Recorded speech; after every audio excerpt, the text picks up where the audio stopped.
Gök kubbenin çatısında, dört mevsimin havasında, ilim ilim kapısında dost. Ali var, Ali var, inan Allah Ali var. İlim bilim kapısında dost. Ali var, Ali var, inan Allah Ali var.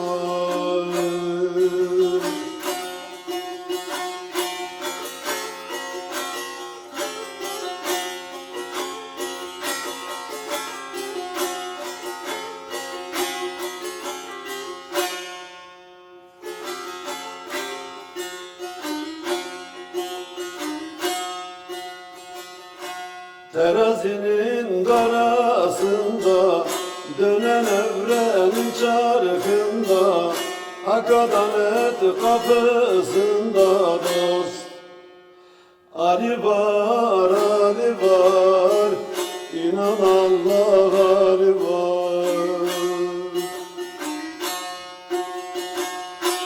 Hak adalet kapısında dost.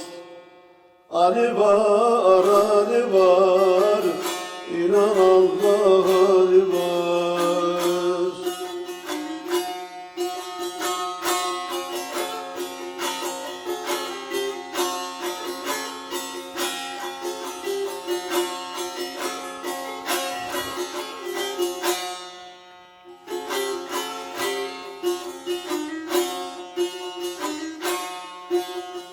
Tabiatın dokusunda, kırmızı gül kokusunda, iki cihan kapısında dost. Ali var, Ali var, inan Allah Ali var. İki cihan kapısında dost. Ali var, Ali var, inan Allah Ali var.